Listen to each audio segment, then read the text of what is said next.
The scent of autumn crept through the narrow window of my tower room, carrying memories I tried desperately to forget. Fallen leaves and distant bonfires. Freedom's perfume. I pressed my face against the cold stone, breathing deeply, letting the crisp air fill my lungs while my fingers traced the familiar grooves worn into the windowsill over a decade of confinement. 10 years. 10 years since they declared me defective. An omega whose scent was too potent, too dangerous to be among the pack. Below, the annual equinox festival had begun. Laughter floated upward, mingling with music that made my heart ache with longing. Drums pounded in rhythm with the dancing feet I couldn't see but could perfectly imagine.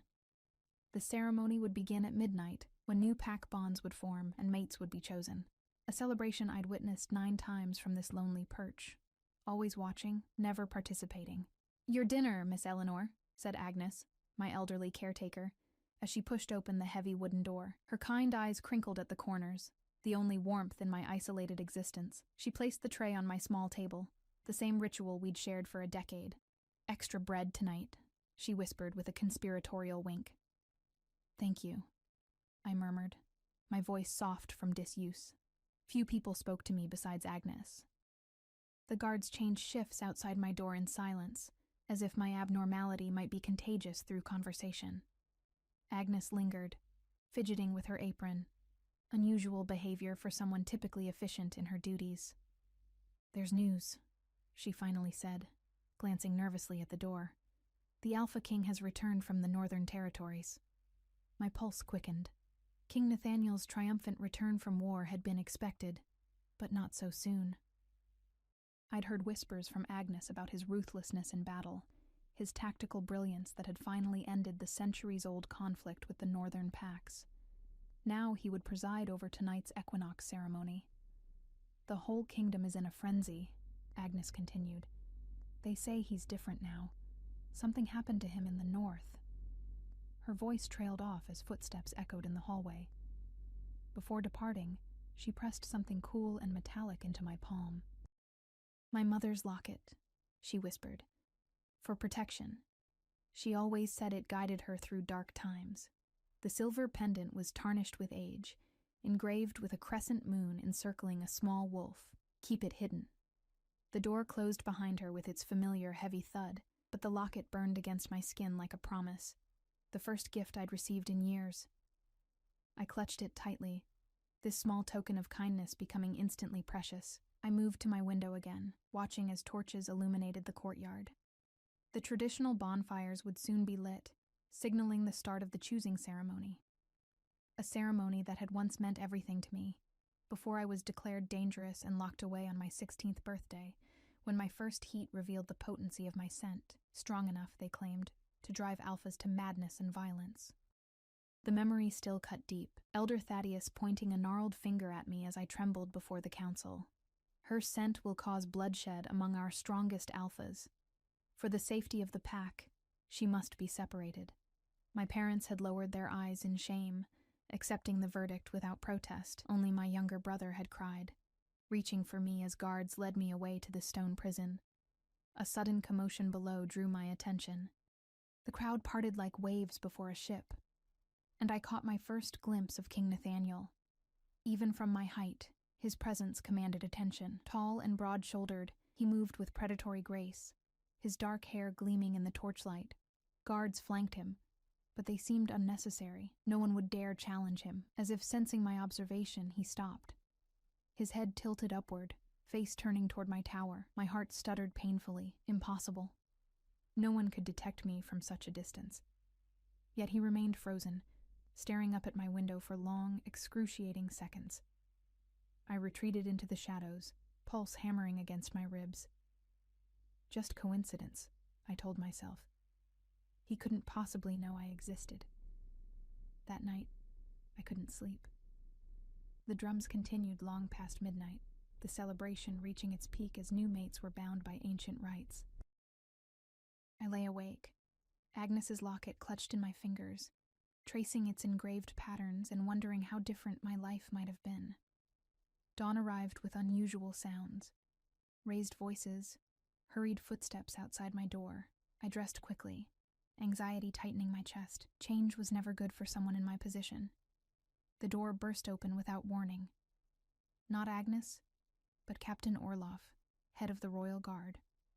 A man I'd seen but never spoken to during my confinement. "You're to come with me," he stated flatly, his expression unreadable.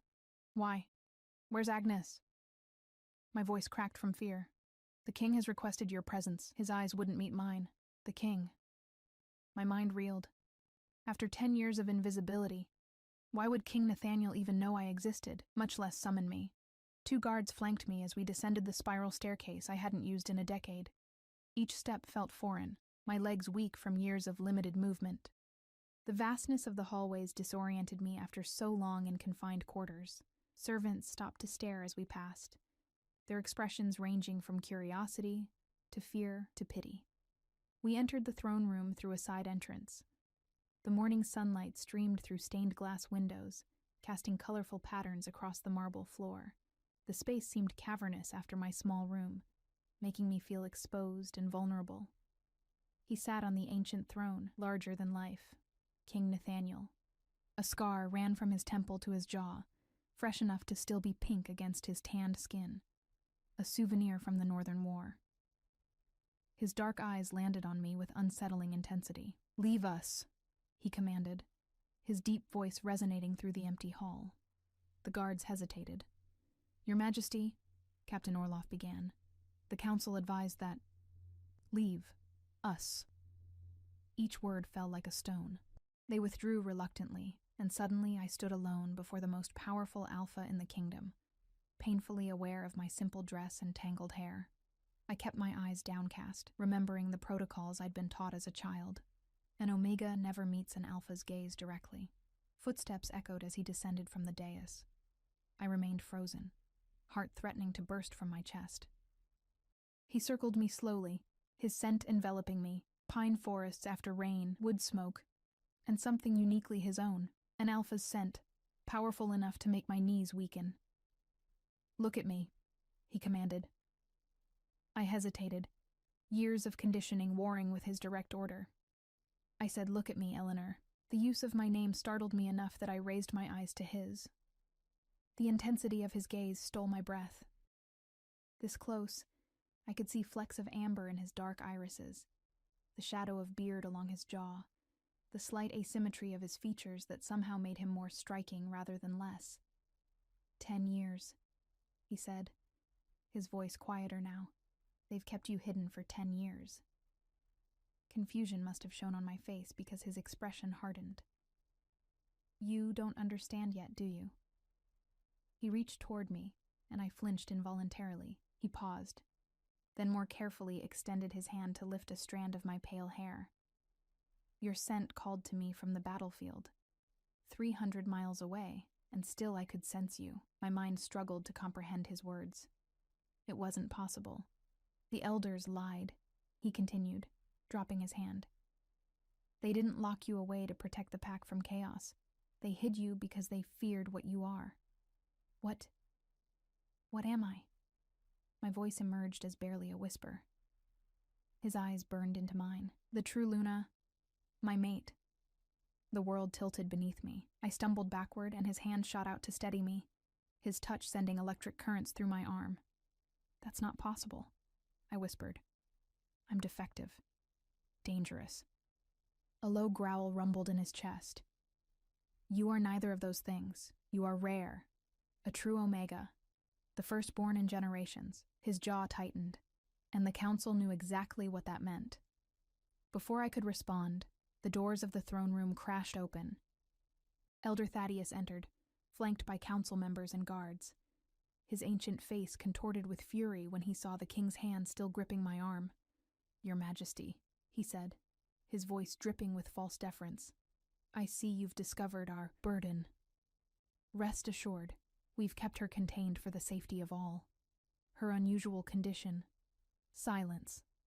King Nathaniel's command cut through the room like a blade.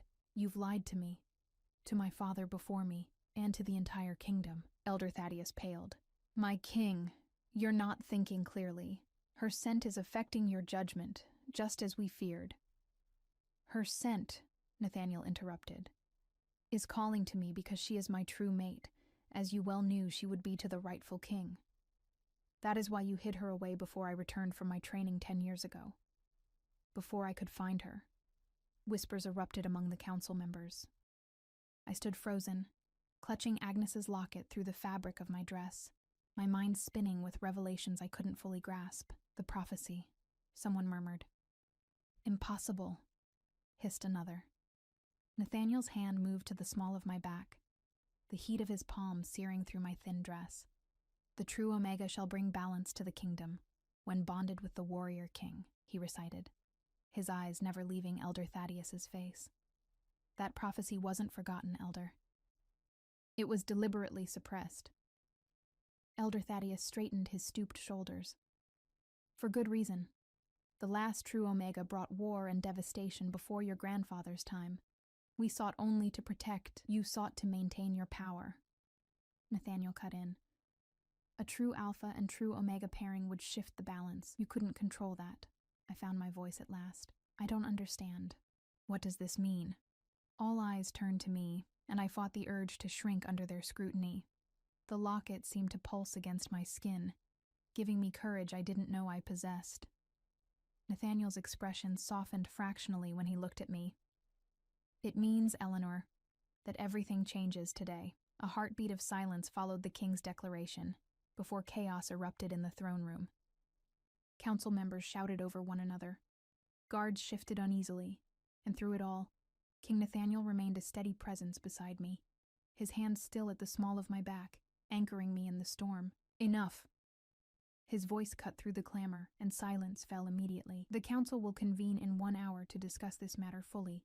Until then, Eleanor will be moved to appropriate quarters befitting her status. Elder Thaddeus stepped forward, his papery hands trembling with either age or rage. Your Majesty, I strongly advise against this. The girl has been isolated for a decade. The stimulation alone could trigger. Are you questioning my ability to control myself around my own mate, Elder? The dangerous edge in Nathaniel's voice made even me shiver. The Elder's mouth snapped shut, though his eyes burned with unspoken arguments. Lady Agnes, Nathaniel called, and to my surprise, my caretaker emerged from a side door. She curtsied deeply, though I noted she didn't seem startled by the proceedings. Please escort Eleanor to the East Wing chambers and see that she has everything she needs. Agnes's familiar presence was a balm to my frayed nerves. As she approached, I noticed her eyes were bright with unshed tears. You knew, I whispered when she reached my side. It wasn't a question. She squeezed my hand gently. Not everything, my dear, but enough to keep faith. As Agnes led me from the throne room, I felt Nathaniel's eyes following me. At the doorway, I dared to glance back. The intensity of his gaze sent heat rushing through my body, a sensation both foreign and somehow deeply familiar, as though my blood recognized what my mind still struggled to accept. The East Wing was a revelation after years in my tower cell. Sunlight streamed through tall windows, illuminating spacious rooms decorated in blues and silvers. A private bathing chamber adjoined the bedroom, with a copper tub large enough to fully submerge in. A luxury I'd been denied for years, making do with only basin baths. This was the Queen's suite, Agnes explained as she opened heavy damask curtains. No one has used it since the king's mother passed. I stood in the center of the room, overwhelmed. Agnes, what's happening? Everything is changing so quickly, and I don't understand any of it. The elderly woman sighed, gesturing for me to sit on a velvet-cushioned window seat. She lowered herself beside me, her joints creaking softly. There are things about our kind that have been kept secret, Eleanor. Sacred knowledge, passed through generations of caretakers like myself. She patted the pocket where I knew she kept her herbal remedies. My grandmother tended a true Omega long ago. What makes a true Omega different? I asked, clutching the locket she'd given me, which now felt more significant than a simple gift. Balance, she said simply. Where alphas bring strength and dominance, true Omegas bring harmony and healing. It's said they can calm even the most volatile alpha rage, sense emotions others cannot. And when bonded with their true mate, she hesitated. The pair becomes something greater than either alone. And the council feared this? Power rarely welcomes change, my dear. Agnes's weathered face creased with old anger. After the last true Omega died without an heir, the council took control. They've ruled through puppet kings for generations. Strong alphas, yes, but not true leaders. Until Nathaniel, I murmured. Agnes nodded. He was different from the start, too strong-willed, too independent. They sent him to war, hoping he wouldn't return. Instead, he came back stronger, and somehow he sensed you despite all their precautions. A soft knock interrupted us. Servants entered bearing trays of food, fresh clothing, and steaming water for the bath. I stood awkwardly as they bustled around, unused to being attended after years of solitude. When we were alone again, Agnes guided me to the bath. You'll meet with the king and council soon. Let's make you look the part of what you truly are. The warm water was heaven against my skin. Agnes washed my hair with scented oils, her gnarled fingers gentle against my scalp. As she worked, she hummed an old melody, a pack song I remembered from childhood, about the moon finding her lost wolf. The locket you gave me, I said as she helped me from the bath. It's not just a trinket, is it? Agnes smiled mysteriously. It belonged to the last true Omega. I've been its keeper, waiting for the right moment. She wrapped me in soft towels. It's yours by right. Dressed in a gown of pale blue silk, the first fine garment I'd worn in a decade, I hardly recognized my reflection. My pale blonde hair fell in waves past my shoulders, and the simple silver circlet Agnes placed on my head transformed me from prisoner to something else entirely. Remember who you are, Agnes said, adjusting the circlet. No matter what happens in that council chamber. The problem was, I no longer knew who I was. The defective Omega, the king's supposed true mate, a figure of prophecy. All seemed equally impossible for the girl who had spent a third of her life staring at stone walls. Captain Orloff arrived to escort me to the council chambers. His demeanor had changed dramatically. Gone was the brusque indifference, replaced with a respectful deference that made me even more uncomfortable. You look well, my lady, he said with a formal bow. I'm not a lady, I replied automatically. A hint of a smile touched his stern face. We shall see what the council decides. The council chamber was ancient, its round table carved from a single massive oak tree centuries ago. 13 high-backed chairs surrounded it, 12 for council members, and 1 larger throne for the king. When I entered, all conversation ceased, and 13 pairs of eyes turned to assess me. King Nathaniel rose immediately. In the hours since our first meeting, he had changed into formal attire, a midnight blue tunic embroidered with silver, the royal crest emblazoned across his chest. The crown on his head seemed almost an afterthought compared to the natural authority he exuded. Eleanor, he said, and just my name in his voice sent shivers across my skin. He gestured to an empty chair that had been placed at his right hand. Please join us. Elder Thaddeus's face mottled with indignation.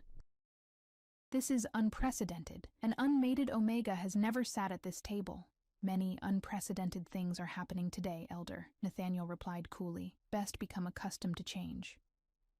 Hesitantly, I took the offered seat, keenly aware of the council's scrutiny. Some faces showed open hostility, others calculation, and a few, the younger members, curiosity. Now, Nathaniel began, let us speak plainly. For generations, this council has suppressed knowledge of true Omegas and the prophecy concerning the restoration of true leadership to our kingdom. You hid Eleanor away when her nature revealed itself, and you kept her existence from me deliberately. We acted for the greater good, Elder Thaddeus insisted. The kingdom has enjoyed peace under council governance. Peace? Nathaniel's laugh held no humor. We've had a decade of war with the northern packs. Our borders are threatened on all sides. The common people struggle while council families prosper. You call that peace? Lady Victoria, one of the few female council members, leaned forward. Her silver hair was pulled into a severe knot, her eyes sharp as she studied me. If she truly is what you claim, Your Majesty, there are tests, ancient protocols to verify a true Omega. I'm familiar with the protocols, Nathaniel replied. They will be observed properly, and if she fails, Elder Thaddeus challenged. Nathaniel's eyes narrowed. She won't. I found my voice at last. Don't I have any say in this? The table fell silent again, shock evident on several faces at my audacity to speak without being addressed first. Nathaniel turned to me, his expression softening fractionally. Of course you do. What would you like to know? I straightened in my chair, drawing strength from the weight of Agnes's locket against my collarbone. What exactly are these tests? And what happens to me if I pass or fail? Lady Victoria answered before the king could. The trials are threefold: mind, spirit, and body. They will reveal whether you truly possess the gifts of a true Omega. And if I refuse to participate? The question slipped out before I could reconsider. Elder Thaddeus smiled thinly. Then you return to your tower, girl. Your anomalous scent is too disruptive otherwise. That's not your decision to make, Nathaniel growled. With respect, Your Majesty, said Lord Blackwell, a middle-aged council member who had remained silent until now. If she refuses the trials, it suggests she herself doubts her nature. The law is clear about dangerous Omegas. Nathaniel's hand came down hard on the table, making several members flinch. The law was perverted by this council to imprison an innocent girl for a decade. I'll do it, I said, my voice stronger than I felt. All eyes turned to me again. I'll take the trials. Not because you demand it, I added, looking directly at Elder Thaddeus, but because I want to know the truth about myself. A hint of pride flashed across Nathaniel's face before his expression returned to its regal mask. Then it's decided. The trials will commence tomorrow at dawn. So soon? Lady Victoria frowned. Traditionally, there is a preparation period of 7 days. She's been waiting 10 years, Nathaniel replied flatly. I won't have her wait longer because of council procedures. The meeting continued with discussions of preparations, ancient texts that needed consulting, and arguments about who would observe the trials. Throughout it all, I remained silent, observing the political currents swirling around me. These people had decided my fate once before without my input. I wouldn't allow it to happen again. As the council session ended, Nathaniel requested I remain behind. When the heavy doors closed, leaving us alone in the cavernous chamber, he seemed to exhale for the first time, some of the rigid formality leaving his posture. I apologize for all of this, he said, surprising me. It's not how I imagined our first meeting. You imagined meeting me? The concept seemed impossible. He moved to the window, gazing out at the kingdom spread below the castle. For months, I've been haunted by a scent I couldn't place. It grew stronger as I returned home from the north. He turned to face me. Last night, during the equinox ceremony, it nearly drove me mad. I followed it to your tower. Why would my scent reach you and no other alpha? I asked, genuinely confused. His expression intensified. Because we're true mates, Eleanor, soul-bonded before we ever met. I shook my head, struggling to accept such a mystical explanation. I don't understand how any of this works. Everything I was taught about our kind seems to be a lie. Not everything, he said, moving closer, but much was hidden from both of us. His proximity made my pulse quicken, my Omega instincts responding to his alpha presence in ways I'd never experienced during my isolation. I took an involuntary step backward, and he immediately stopped. I won't force anything upon you, he said quietly, despite what the council may think. I'm not a slave to instinct. What happens if I pass these trials? I asked, voicing my greatest fear. What will be expected of me? Traditionally, he said carefully, a true Omega would stand as Luna beside the king. But traditions can change. He held my gaze steadily. I want you free, Eleanor, free to make your own choices after so many were taken from you. Something in his words rang true, easing the tightness in my chest. And if the trials prove I'm nothing special after all, just an Omega with an unusually strong scent? A shadow crossed his face. Then I'll still ensure you never see the inside of that tower again. Before I could respond, a commotion outside the chamber doors caught our attention. They burst open to reveal my brother, Sebastian, now a grown man of 25. I barely recognized him. The gangly boy transformed into a broad-shouldered alpha with our father's features, but our mother's kind eyes. Ellie? He breathed, staring at me in disbelief. Sebastian, I whispered, my heart constricting with emotion. He crossed the room in long strides, and pulled me into an embrace so tight it nearly crushed me. I didn't care. After 10 years of minimal human contact, my brother's familiar scent, cinnamon and cedar, brought tears to my eyes. "I thought I'd never see you again," he said, his voice thick. "They told us it was forbidden to visit, that it would only make your condition worse." Over his shoulder, I saw King Nathaniel watching us, his expression unreadable. Another piece of my past reclaimed. Another step away from the isolated existence I'd known for so long. Tomorrow would bring trials and more uncertainty. But for this moment, held in my brother's arms with the king's promise of freedom regardless of the outcome, I allowed myself to feel something I'd almost forgotten: hope. Dawn arrived with soft golden light filtering through unfamiliar curtains. For a moment upon waking, I forgot where I was, reaching instinctively for the familiar rough stones of my tower wall. Instead, my fingers met silken sheets, and the previous day's events crashed over me in a disorienting wave. My reunion with Sebastian had been cut short by preparations for the trials. He'd been reluctant to leave, promising to return, his eyes still disbelieving as he studied my face.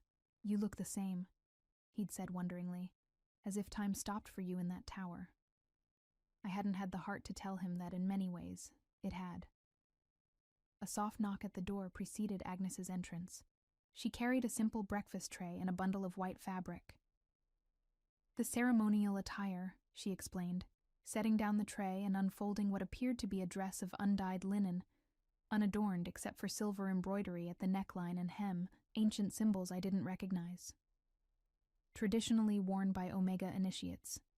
I picked at the food, my stomach too knotted with anxiety to appreciate the fresh bread and fruit, luxuries compared to my tower meals. "Agnes, what exactly will happen today?" She sat beside me on the bed, her weathered hands smoothing the ceremonial dress. "The first trial tests the mind, your ability to sense and interpret emotions, to see truth beneath deception. The second challenges your spirit, your resilience and inner strength. The third," she hesitated, "the third concerns the physical bond between true mates." My cheeks warmed.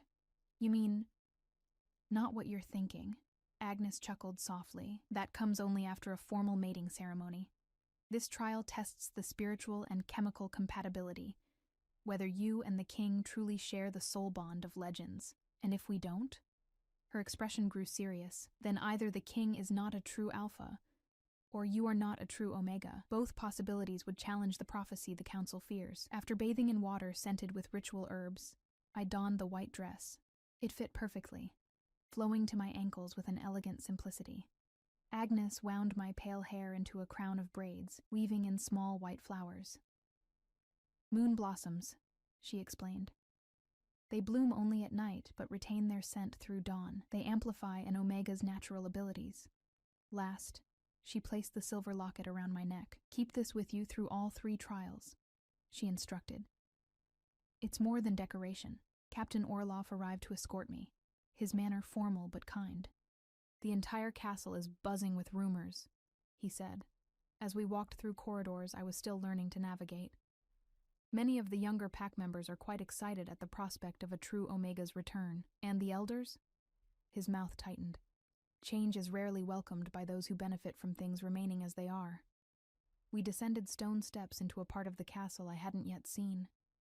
The air grew cooler, tinged with the scent of earth and ancient stone. Ornamented torches illuminated a circular chamber deep beneath the castle foundations. 13 stone chairs formed a ring around a central dais, where a silver bowl gleamed in the torchlight. The council members were already seated, their expressions ranging from skepticism to thinly veiled hostility. King Nathaniel stood as I entered, and something in his face, a flash of concern quickly masked, told me I looked more frightened than I'd hoped. "Lady Eleanor," he greeted me formally, though his eyes conveyed warmer sentiments he couldn't express before the council. "Are you prepared to undertake the trials of verification?" I nodded, not trusting my voice. Lady Victoria rose, assuming the role of ritual guide as the eldest female council member. "The trials date back to our earliest histories," she announced.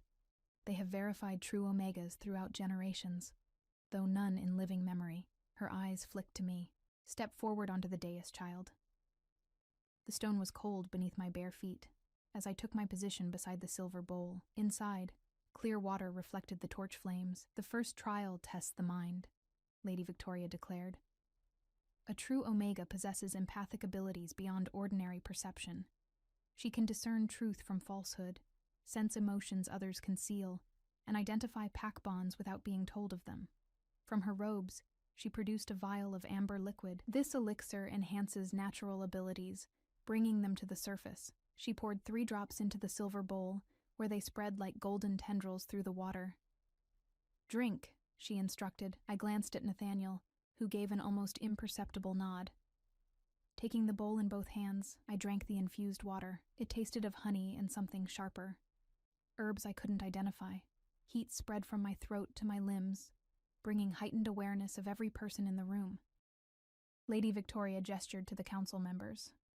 5 will speak. 1 statement from each. You must identify which statements are false. 5 council members stood. Lord Blackwell stepped forward first. "I welcome the news of a true Omega's discovery," he stated, his face impassive. The elixir seemed to sharpen my senses. Around Lord Blackwell, I could almost see a red haze of deception. The sensation was overwhelming but instinctively comprehensible. "False," I said with certainty. A murmur ran through the chamber. Lady Victoria nodded for the next council member to speak. Lord Mercer, a younger member, stepped forward. "I have a daughter who manifested as an Omega last spring. Around him, I saw nothing but clear blue truth." "True," I replied. 3 more statements followed. With each, I grew more confident in the strange new sense the elixir had awakened, the ability to perceive emotional auras surrounding each speaker. 5 correct discernments," Lady Victoria announced when the last had spoken. "The first trial is passed." She didn't sound pleased. Elder Thaddeus rose, his robes rustling in the silence. "The second trial tests the spirit. A true Omega must demonstrate inner strength that balances the external power of alphas." 2 guards brought forward a wooden chest. From it, Elder Thaddeus removed a crystal sphere that pulsed with faint inner light. "The soul stone," he explained, "reveals inner nature. All Omegas who touch it experience their deepest fears.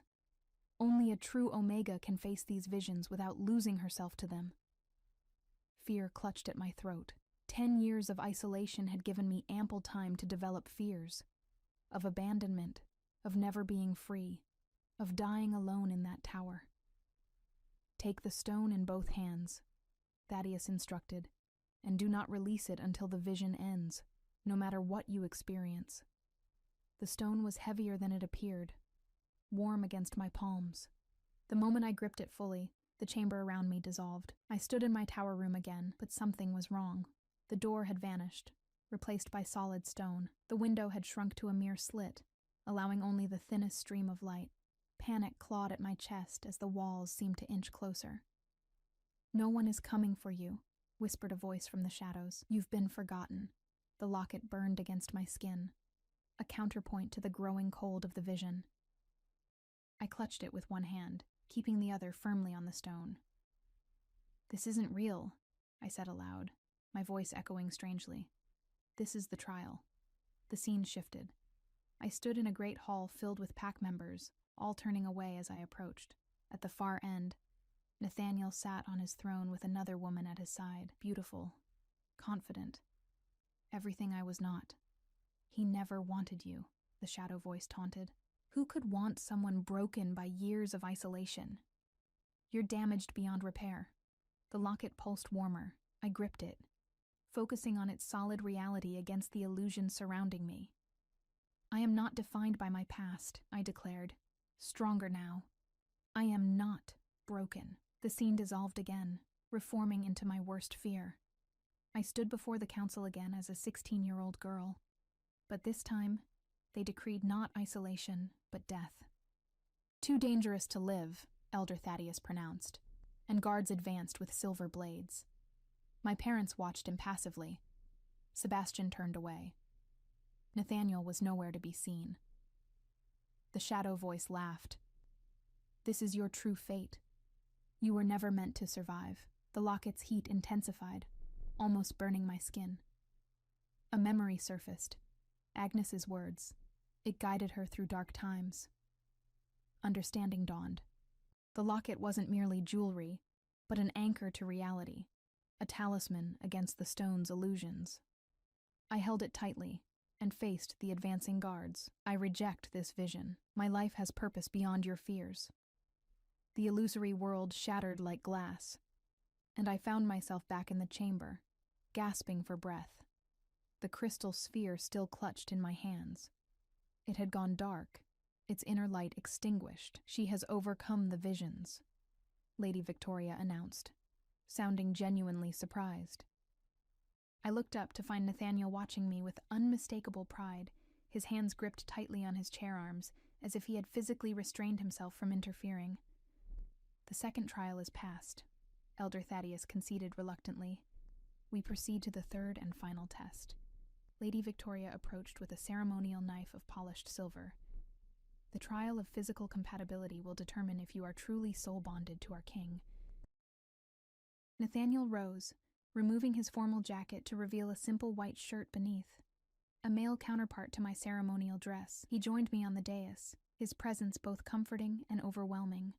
Up close, his scent enveloped me, stronger now, as if the trials had heightened my perception of him as well. The blood ritual, Lady Victoria explained, reveals whether two wolves share the rare soul bond. If they do, their blood mingles without separation. If not, it remains distinct. She took Nathaniel's palm first, drawing the blade across it in a swift, shallow cut. He didn't flinch. Then she took my hand, her grip surprisingly gentle as she made an identical cut across my palm. Join hands, she instructed. Nathaniel's fingers interlaced with mine, his blood hot against the cut on my palm. Our eyes met as our hands pressed together, and a jolt of energy surged between us. Sharp, electric, undeniable. By the moon, someone gasped. I followed their shocked gazes to our joined hands, where a soft, golden light emanated from between our fingers. When Lady Victoria instructed us to separate our hands, a collective breath was held. On both our palms, the cuts had already begun healing, but more remarkably, a silvery mark had appeared on each, a crescent moon identical to the one on Agnes's locket. The soul bond is confirmed, Lady Victoria announced, her voice holding genuine awe. It hasn't manifested this strongly in written record. Elder Thaddeus's face had gone ashen. Other council members whispered urgently to one another.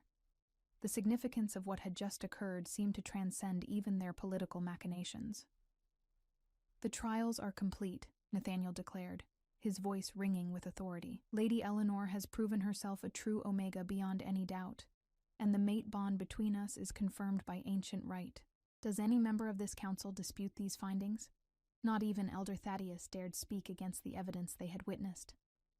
Then, by the authority granted to me as king, I declare the following. Lady Eleanor will be recognized with all rights and privileges of her true nature. The practice of isolating Omegas for any reason is hereby abolished, and preparations for the royal mating ceremony will begin immediately. This last declaration startled me. Though I'd expected it as the logical conclusion of the trials, the reality of becoming queen, of being bound to this man I'd just met, struck me with sudden force. Nathaniel must have sensed my unease, for he added, "The ceremony will take place after a proper courtship period, as tradition dictates. Lady Eleanor has been denied choices long enough. This, at least, will be hers to make when she is ready." Relief flooded me, along with gratitude for his understanding. The mark on my palm tingled, a physical reminder of the connection the trials had confirmed. As the council session disbanded, Sebastian pushed through to embrace me. "You were magnificent," he whispered. "Mother and father are waiting above. They've been sick with regret since learning the truth from King Nathaniel yesterday. My parents. The thought of facing them after a decade of abandonment filled me with conflicting emotions. Did they know about what I truly was?" "No," Sebastian insisted. "They were told only that your scent was dangerous, Father tried to visit twice in the early years but was turned away. Eventually, they were told contact would only make your condition deteriorate. More lies from the council. I wasn't sure if the knowledge made their absence more bearable or more painful. As we climbed the stairs from the ritual chamber, Nathaniel fell into step beside me. "You did well," he said quietly. "Better than anyone expected. What happens now?" I asked, still reeling from the trials and their implications. He smiled. The first true smile I'd seen from him, transforming his severe features into something unexpectedly warm. "Now, Eleanor, you begin to live again. Starting with a proper meal and fresh air. I suspect you've had little enough of either for too long." After a brief, emotional reunion with my parents, my mother dissolving into tears, my father too overcome to speak at first, I found myself walking the castle gardens with Nathaniel. Spring flowers bloomed in carefully tended beds, their scents mingling with the earthy perfume of recently turned soil. "I've been dreaming of you," Nathaniel admitted as we paused beside a reflecting pool, even before I understood what the dreams meant. A woman with pale hair, standing in moonlight, calling me home from battle. I studied his profile, strong jaw, straight nose, the scar that somehow enhanced rather than diminished his beauty. I dreamed too, I confessed. Of freedom, mainly, of someone opening my door and leading me into sunlight. I glanced at him shyly. "I never saw a face, though. Disappointed now that you have?" His tone was light, but I sensed genuine vulnerability beneath. "No," I answered honestly. Overwhelmed. "Just yesterday I was a prisoner with no future. Today I'm supposedly destined to be queen." He touched the mark on his palm, matching the one on mine. Destiny can be a heavy word. Perhaps we might think of it differently. How so? "As possibility," he suggested. A door opening, not a path forced upon us. A butterfly drifted between us, its wings a vibrant blue against the garden greens. Freedom incarnate. For the first time since leaving my tower, I felt something like peace. "I think I could learn to see it that way," I said, and was rewarded with another of his rare, transformative smiles. 1 week passed like a dream after years of monotony. Each day brought new discoveries as I reacquainted myself with the castle and its inhabitants. Servants who had once feared me now smiled and bowed as I passed. Guards who wouldn't meet my eyes now stood at attention, offering respectful greetings. The difference was dizzying. My parents had taken rooms in the castle's guest wing, eager to rebuild our relationship after years of separation. The conversations were often awkward, filled with their guilt and my uncertainty. But each meeting grew easier than the last. My father, once a proud alpha who bowed to the council's decree regarding his own daughter, now seemed diminished by shame. "We believed them," he repeated during one painful discussion, his hands trembling around a teacup. "When they said your condition would worsen with contact, that you might even harm yourself if reminded of what you'd lost, we thought isolation was merciful." My mother, an Omega like myself though not of the rare true bloodline, could barely speak of those years without tears. "I brought flowers to the tower base every full moon," she confessed. "I didn't know if anyone told you they were there, but I needed to do something." Agnes confirmed later that she had indeed gathered those monthly bouquets and brought them to my room, though she'd never revealed their source, fearing it would only deepen my sense of abandonment. Sebastian proved my greatest comfort. Having grown from the child I remembered into a confident young alpha, he now served as one of King Nathaniel's trusted lieutenants, a position he'd earned through loyalty during the Northern campaign. Nathaniel recognized something in me that others didn't, he explained as we walked the battlements one evening, watching the sunset paint the kingdom in gold and crimson, much as he recognized what you truly were, even from a distance. "You call him by his given name," I noted, surprised by the familiarity. Sebastian smiled. "To his men who fought beside him, he's Nathaniel. Only in formal settings is he the king. He prefers it that way." "What is he like?" I asked, unable to keep the curiosity from my voice. "As a man, not just a king or an alpha." My brother considered this fair. Demanding but never cruel, he fights at the front rather than commanding from safety. He glanced at me. "And since returning from the north, he's been driven. Now I understand why. He was searching for you, even before he knew who you were." The mate bond between us remained a constant awareness, a gentle tug whenever Nathaniel was near. Despite the confirmation of our compatibility through the trials, he had kept his word about allowing me time. Our interactions remained formal in public, though his eyes often sought mine across rooms, conveying unspoken thoughts that made my pulse quicken. We had managed a few private conversations, walks in the garden, quiet moments in the library, where I discovered glimpses of the man behind the crown. He had a dry wit that surprised me, a deep knowledge of pack history that rivaled the elders, and when he spoke of his hopes for the kingdom, a passion that was impossible not to admire. On the 8th day after the trials, I woke to find a small wooden box outside my door with no note or explanation. Inside, nestled on velvet, lay a delicate silver bracelet set with moonstones. Not an official courting gift, which would have required formal presentation, but a personal token that made my heart flutter strangely. I wore it to breakfast, where Nathaniel's subtle smile when he noticed it around my wrist confirmed its source. Later that morning, Agnes found me in the library, where I'd been devouring books after years of limited reading material. Her expression was troubled. "The council has called an emergency session," she said without preamble. "Elder Thaddeus has been meeting with outlying pack leaders for days. I fear they're plotting something." "Plotting what?" I closed my book, anxiety immediately rising. Resistance to change. Agnes sat beside me, lowering her voice, though we were alone. Many of the older pack leaders benefited from the council's control. They won't easily accept a shift in power, especially to a queen they see as untested and unknown. Should I tell Nathaniel? The thought of political machinations made my stomach clench. After years of isolation, the complexities of court politics remained baffling. "He's already aware," Agnes assured me. "But be cautious, child. Not everyone celebrating your return does so with honest hearts." Her warning remained with me throughout the day, casting shadows over interactions I might otherwise have enjoyed. At dinner that evening, a formal affair with visiting dignitaries, I found myself studying faces, wondering who might harbor hidden resentments beneath polite smiles. Nathaniel noticed my distraction when we shared a brief dance, required by protocol though limited in duration to prevent scandalous gossip before our official mating. "Something troubles you," he observed, his hand warm against my waist as he guided me through the steps I'd hastily relearned after years without practice. "Agnes mentioned council discontent," I admitted quietly, careful that nearby dancers wouldn't overhear. His expression hardened momentarily. "Thaddeus has been busy, yes, but he'll find less support than he hopes for." His fingers tightened almost imperceptibly on mine. "Trust that I won't let anyone threaten your position here. Never again." The fierce protection in his voice warmed something deep inside me. The mate bond responded, a pleasant hum beneath my skin where our hands connected. "I'm not afraid for myself," I realized aloud. "I'm afraid for what this means for you. For the kingdom."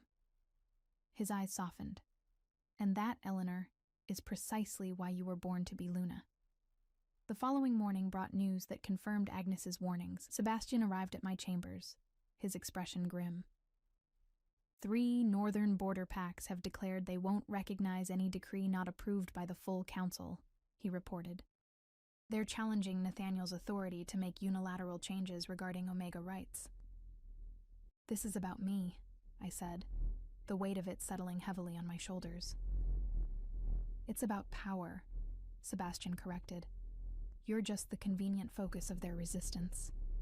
The northern packs never fully accepted the peace terms. They're using this as pretext for rebellion." Nathaniel had called an emergency war council, and to my surprise I received a formal summons to attend. When I arrived at the strategy room, conversation halted momentarily as heads turned to observe my entrance. Among the military advisors and senior pack leaders, I recognized few faces besides Sebastian's and Captain Orloff's. Nathaniel stood at the head of a map table, markers indicating pack territories across the kingdom.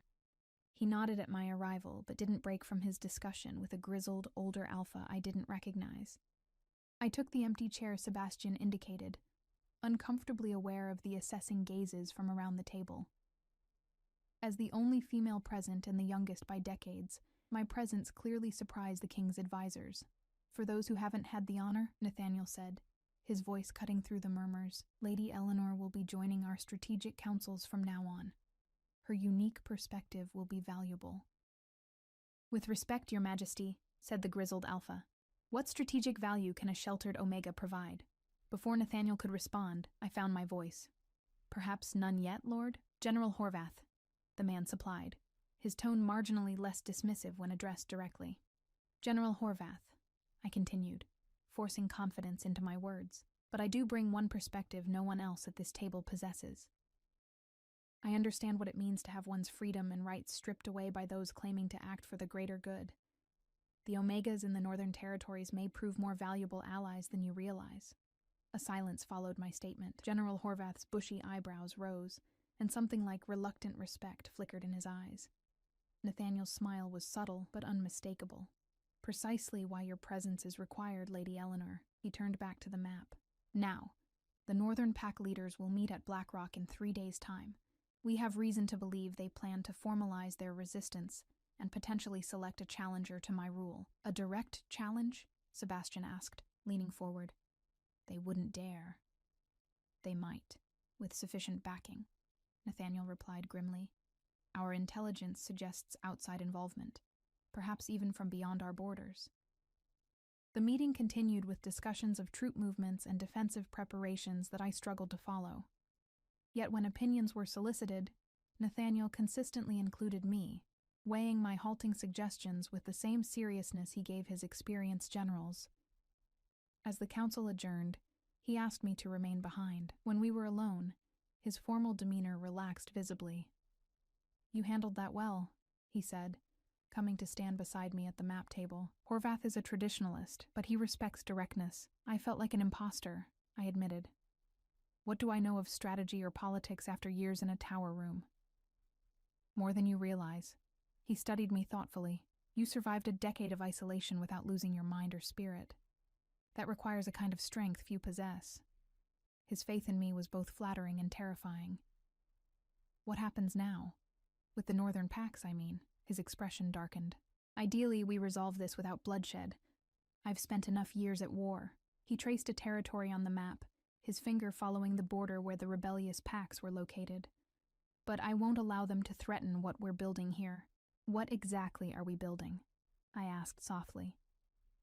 His eyes met mine, intense and unwavering. "A kingdom where no one is imprisoned for being what they were born to be. Where power serves all, not just those who hold it." His hand moved unconsciously to cover the mate mark on his palm. "Where balance is restored." The conviction in his voice stirred something in me, a sense of purpose larger than my own freedom, my own happiness. "I want to help," I said with sudden certainty. "You already are." He reached out, his fingers brushing mine briefly before he caught himself, remembering the propriety required before our official mating. "Your very existence challenges the old order." The intensity of the moment was broken by a sharp knock. Sebastian entered without waiting for permission, his face taut with urgency. "Riders from the east," he reported.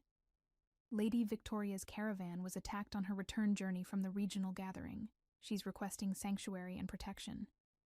Nathaniel straightened, king once more. "Prepare rooms for her and her people. Double the guard on the eastern approaches. And find Agnes. Lady Victoria will need her healing skills if she's been injured." Lady Victoria had been the only council member to treat me with something approaching fairness during the trials. Despite her initial skepticism, she had acknowledged the truth revealed by the ancient rites without hesitation. If she was now under attack for that honesty, the situation was deteriorating faster than anyone had anticipated.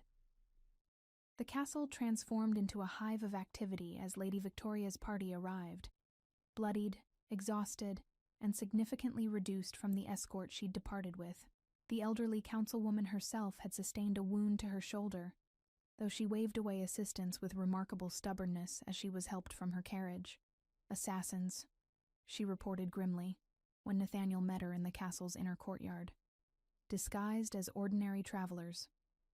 They knew our route too well for coincidence." "Thaddeus," Nathaniel growled, though he kept his voice low. Lady Victoria's sharp eyes found me standing behind the king. "They wanted information about you, girl. About the trials. When I refused." She gestured to her bloodied clothing. A chill ran through me. This was no longer political maneuvering but open violence, and my existence was the catalyst. As Agnes led Lady Victoria away for treatment, Nathaniel turned to Sebastian and Orloff. Increase castle security immediately. No one enters or leaves without my direct approval. The gravity of the situation struck me fully, only when Nathaniel assigned 2 personal guards to remain outside my chambers at all times. A precaution only, he assured me, though his tense expression belied the casual words. That night, sleep proved elusive. I paced my rooms, feeling once again like a prisoner, though for very different reasons. The irony wasn't lost on me, freed from one tower only to find myself confined to a more luxurious one. A soft tap at my balcony door startled me. Heart pounding, I approached cautiously, relaxing only when I recognized Nathaniel's silhouette through the glass. I opened the door to find him standing there, informal in a simple shirt and trousers, looking more like the warrior he'd been than the king he was. "Forgive the unconventional visit," he said quietly. "I needed to see you, and 20 sets of eyes monitor the hallways." "Is something wrong?" I asked, suddenly fearful of more bad news. "Everything," he sighed, running a hand through his hair in a rare gesture of frustration. "And nothing that won't keep until morning." His eyes met mine. "May I come in?" "Just to talk." I stepped aside to allow him entry, acutely aware that being alone with him in my chambers after nightfall broke every rule of the courtship period we were supposedly observing. Yet it felt right, necessary even, in a way that transcended protocol. I closed the balcony door behind him, suddenly conscious of my nightgown and wrapper. Though modest by any standard, they were still more intimate attire than he had seen me in before. Nathaniel kept a respectful distance, moving to stand by the fireplace where embers still glowed softly. "The situation is deteriorating faster than I anticipated," he said, staring into the dying fire. "Lady Victoria's attack was meant to send a message, and to gather information about you, about the nature of our bond." "Why would that matter to them so much?" I asked, wrapping my arms around myself. He looked up, his expression grave. "Because a true bonded pair, a true alpha and true omega, has capabilities that threaten their control, abilities that have passed into legend, but were once the foundation of our leadership." "What abilities?" I moved closer, drawn by the intensity in his voice. "Pack connection beyond normal bonds, enhanced healing, and according to the oldest texts, the ability to command absolute loyalty, not through dominance as ordinary alphas do, but through a deeper, instinctive recognition of natural authority." He shook his head. "The Council has worked for generations to breed these traits out of our bloodlines, to dilute what they couldn't control." The revelation sent shivers through me. "And now, they fear what will happen if we fully bond." "Yes." His eyes held mine. "The morning after our mating ceremony, their power begins to crumble. They know this. The implications settled heavily between us. So they'll try to prevent it, by any means necessary." He nodded grimly. "Which is why I've made a decision. It's not ideal, and you may refuse if you wish, but I believe it's our best option." "What decision?" Wariness crept into my voice. "We move the mating ceremony forward, to tomorrow night." My breath caught. Though the bond between us grew stronger daily, the formal courtship period was supposed to last at least a month. The mating ceremony itself was sacred, meant to be witnessed by the entire pack with elaborate rituals and preparations. "That's very soon," I managed, my heart racing. "I know," he said softly. "And under any other circumstances, I would give you all the time you need. You deserve the full courtship, the celebration, everything tradition demands." His jaw tightened. "But I fear we don't have that luxury." I sank into a chair, processing his words. "You believe they'll act against us before then." "I know they will. Our intelligence confirms Thaddeus has called for a formal challenge to my rule at the new moon, 3 days from now." His voice lowered. "They've found a puppet alpha from the northern territories willing to claim the throne through combat challenge." Horror washed through me. "You would have to fight?" "And win," he confirmed. "Which I would, but at the cost of more bloodshed and deeper division. If we complete the bond before then, their challenge becomes moot. Pack law recognizes a mated true pair as unassailable. The rational strategy was clear, yet the woman in me, the one who had dreamed of freedom and perhaps even love after years of isolation, felt the loss of what should have been. Nathaniel must have read my expression, for he knelt before my chair, careful still not to touch me without permission. "I'm sorry, Eleanor. This isn't how I wanted this for you. For us, if there were any other way." I studied his face in the firelight, the strong angles, the scar that spoke of battles fought, the eyes that had never lied to me. In the week since my liberation, I had come to respect him deeply. The attraction between us was undeniable, growing stronger with each meeting. But mating was permanent, sacred, meant to be entered with certainty. "If we do this," I said carefully, "I need to know something first. Anything." He replied without hesitation. "Is this only about political necessity and the prophecy, or is there something more between us?" The vulnerability in my question made me wince inwardly, but I needed to know. His expression softened. "Eleanor," he said, my name almost a caress on his lips. "I have waited for you my entire life without knowing who I was waiting for. When I first caught your scent on the battlefield, it nearly brought me to my knees, not because of prophecy or politics, but because something in me recognized its other half." He held out his palm, the mate mark silvery in the dim light. This only confirmed what I already knew. "And what was that?" I whispered. "That I was made to love you," he said simply. "That whatever forces shape our world brought me back from war to find you. That I would have torn down that tower stone by stone with my bare hands had I known you were inside." His words resonated through me, vibrating along the bond between us. There was no deception in them. I could feel the truth as surely as I had sensed the lies during the first trial. "Tomorrow, then," I said, making my decision. "But not in secret or in haste. If we must accelerate the ceremony, let it still honor what this means." Relief washed over his features. "Anything you wish. Agnes will help with the preparations." He rose, maintaining the distance propriety demanded for one more day. "Get some rest. Tomorrow will change everything." After he departed as he had come, silently over the balcony, I found that sleep still eluded me, not from fear now, but from a strange, bubbling anticipation that I scarcely recognized as happiness. Dawn arrived with a flurry of activity. Agnes entered bearing not breakfast, but a team of servants carrying bolts of fabric, flowers, and mysterious bundles. "We have much to do and little time," she announced, her efficiency belying her age as she directed the transformation of my chambers into a bridal preparation room. The traditional mating ceremony was adapted to our compressed timeline, but lost none of its solemnity.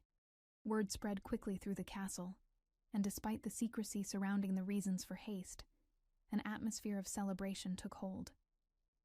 My parents arrived, my mother weeping joyful tears as she helped Agnes prepare the ritual bath scented with herbs and flower petals. My father presented me with a family heirloom, a silver circlet set with moonstones that had belonged to my grandmother. "She would have wanted you to have it," he said gruffly, emotion making his voice rough.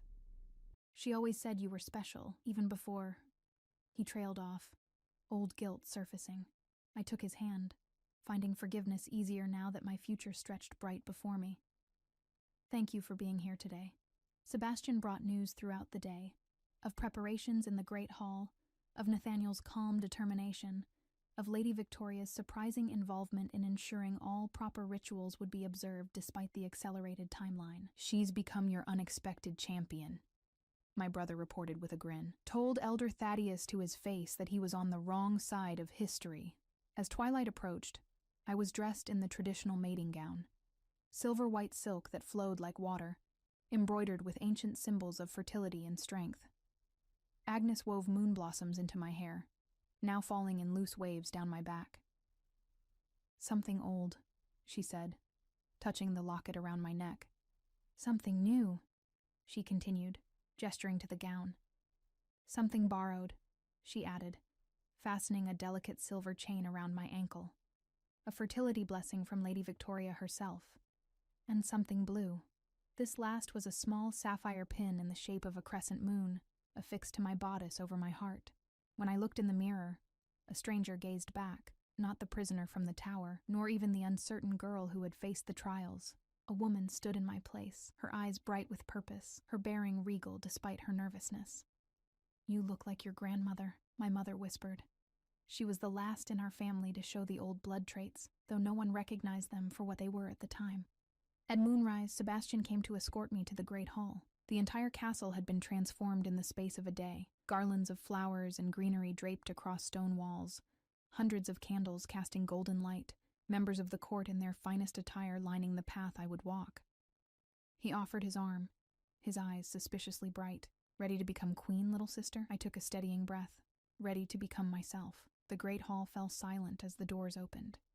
At the far end, Nathaniel waited on the dais, magnificent in formal attire of midnight blue and silver.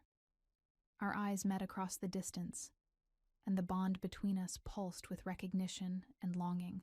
Each step down the center aisle felt like coming home after a long journey. The faces around me, some friendly, some wary, some openly hostile, mattered less than the man waiting at the end of my path. The politics that had necessitated this hasty ceremony faded before the rightness I felt with each step closer to him. Lady Victoria presided over the ancient ritual, her wounded arm in a sling, but her voice strong as she recited the words unchanged for 1,000 years. When Nathaniel took my hands in his, the mate marks on our palms aligned, sending a visible ripple of silver light between us that drew gasps from the assembled witnesses. "Bond of body," Lady Victoria intoned, binding our hands with a silver cord. "Bond of mind," she continued, anointing our foreheads with sacred oil. "Bond of spirit," she concluded, placing a chalice of ritual wine to our lips. When Nathaniel lowered his mouth to mine in the ceremonial kiss, the world around us seemed to fade. The bond between us flared to full life. No longer a gentle tug, but a completed circuit, energy flowing between us in a connection I felt to my very bones. We turned to face the court, as Lady Victoria proclaimed, "I present to you King Nathaniel and Queen Eleanor, true mates by ancient right, rulers of the United Pax." The cheers that erupted were deafening, drowning out the few dissenters. As we processed back down the aisle, I caught sight of Elder Thaddeus's face, pale with fury, and something that might have been fear. The celebration continued late into the night, though Nathaniel and I slipped away after the formal dances, as tradition allowed. The king's chambers, now our chambers, were a revelation of comfort and masculine elegance, yet I barely noticed the surroundings. My attention fixed on the man who was now my maiden name as well as destiny. Alone together at last, the formal masks we'd worn before the court fell away. Nathaniel approached slowly, giving me time to adjust to this new reality. "You were magnificent today," he said, reaching out to touch my cheek with gentle fingers. "Every person in that hall saw what I've known since I first found you. You were born to be queen." I leaned into his touch, marveling at the rightness of it. I'm still learning what that means. "We both are," he admitted with a smile. "This bond between us, it's already stronger than I expected." I could feel it too, a heightened awareness of his emotions, a sense of his thoughts brushing against mine. "Is this what the council feared, this connection between us? This is only the beginning," he said, drawing me closer. "The texts speak of abilities that develop over time as the bond matures. But tonight is for us alone," I finished for him, suddenly shy despite the certainty I felt. His kiss was tender, unhurried despite the urgency that had brought us to this moment. As the night deepened around us, I discovered that some knowledge requires no teaching, the instincts of mates as old as our kind itself. Dawn found us tangled together. The bond between us strengthened in ways both physical and mystical. I traced the line of his jaw as he slept, marveling at the turn my life had taken, from prisoner to queen in the span of weeks. Yet it felt like coming full circle, returning to a destiny long delayed. A soft knock interrupted my reflections. Nathaniel woke instantly, alert in the way of warriors. "Enter," he called, ensuring I was properly covered before the door opened. Sebastian's face appeared, apologetic, but urgent. "Forgive me, but you're needed immediately. Riders from the northern border bring news. Nathaniel rose, pulling on a robe. What news? Sebastian's grim expression softened as his eyes met mine. The northern pack leaders have withdrawn their challenge. 3 of the rebel alphas arrived an hour ago, requesting formal audience. A smile broke across his face.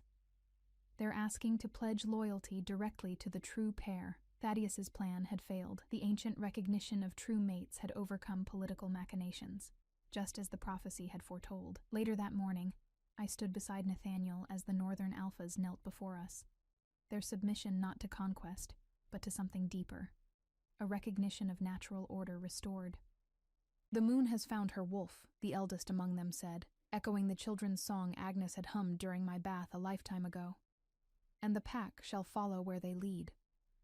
As spring progressed into summer, more changes came. The tower where I had been imprisoned was dismantled stone by stone on Nathaniel's orders, the materials repurposed for a new Omega sanctuary, a place of learning and healing rather than confinement. Elder Thaddeus and his closest allies eventually fled the kingdom, rather than face judgment for their crimes, their power broken by the growing strength of our bonded rule. Each night, as Nathaniel and I retreated to our chambers, the bond between us deepened. I could feel his presence even when we were physically separated, sense his emotions, share thoughts without words. The abilities the ancient texts had described emerged gradually: healing touch, dream sharing, the capacity to calm even the most volatile alpha rage with a simple command. 1 year after my release from the tower, I stood on the castle battlements, watching the Equinox Festival below. The same celebration I had observed for a decade from my prison now unfolded with me as its queen.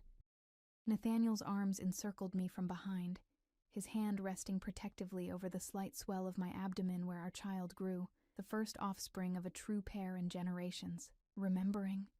he asked softly, his chin resting on my head. "Yes," I admitted, but not with sadness anymore. I turned in his embrace to face him. "That tower made me who I am. Without it, I might never have developed the strength needed for this life." "You always had that strength," he countered, pressing his lips to my forehead. The tower merely proved it. Below us, the festival reached its peak as couples participated in the choosing ceremony, now transformed to ensure true compatibility rather than political advantage. No Omega would ever again be imprisoned for their nature. No Alpha would be manipulated into denying their true mate. I placed my palm against Nathaniel's, our matching mate marks glowing softly in the twilight. What had begun with fear and isolation had transformed into something I'd never dared dream possible during those lonely tower years. Not just freedom, but purpose. Not just acceptance, but love. "Come," Nathaniel said, taking my hand. "Our people are waiting." Together we descended to join the celebration. No longer the rejected Omega and the warrior king, but something new created from our union. Balance restored, as the oldest prophecies had promised. The moon had indeed found her wolf, and together we had found our way home.